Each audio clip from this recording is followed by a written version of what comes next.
যানজট, দূষণ, বিকট শব্দ, আরো কত না অভিযোগ এই ঢাকাকে নিয়েই।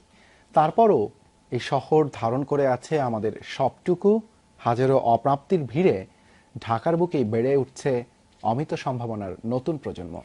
যেটুকু ঐশ্বর্য আছে তাকে একটু গুছিয়ে নিলেই তিলোত্তমা ঢাকা হতে পারে বিশ্বের সুন্দর নগরের একটি। শেখ জালালের ক্যামেরায় সেই সম্ভাবনার কথা বলছেন শওকত মঞ্জুর শান্ত।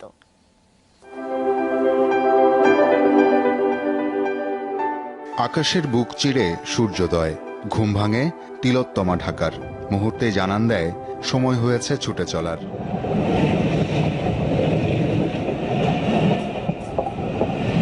আলো বাড়ার আগেই বেরিয়ে পড়ে মানুষ, কেউ শরীরের যত্নে, অন্যরা জীবিকার টানে।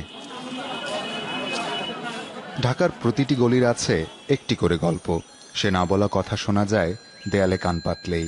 রিকশার শহর বা মসজিদের নগরী, যে নামেই ডাকা হোক, এই জনপদ আসলে মানুষের। এখানে ঠাঁই ভিন্ন লিঙ্গের, ভিন্ন ধর্মের, ভিন্ন বয়সের কোটি দেড়েক মানুষের।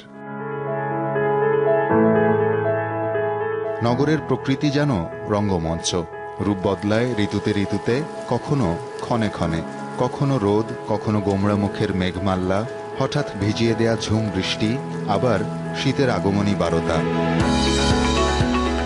বছর জুড়েই থাকে উৎসব পার্বণ, সৌহার্দ্য আর সম্প্রীতির আবেগ। প্রজন্মের চোখে ভাসে প্রাণের শহরকে আনন্দময় রূপে দেখার স্বপ্ন।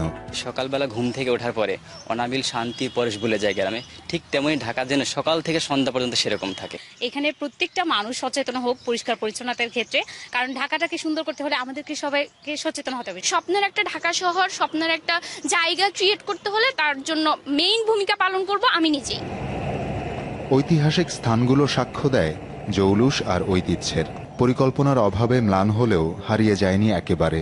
নগরীকে অনন্য করে তুলতে দরকার ঐতিহ্যের সঠিক রক্ষণাবেক্ষণ ও প্রদর্শন।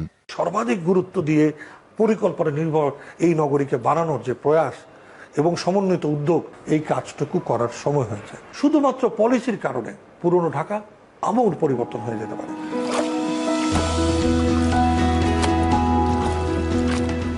বুড়িগঙ্গা, বালু, শীতলক্ষা ও তুরাগ, স্নেহময়ী নদীগুলো জাগিয়ে রেখেছে অপার সম্ভাবনা।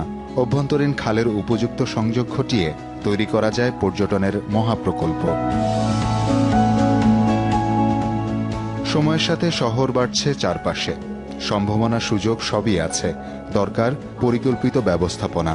তাতে ঘিঞ্জিটুকুও হয়ে উঠতে পারে দৃষ্টিনন্দন।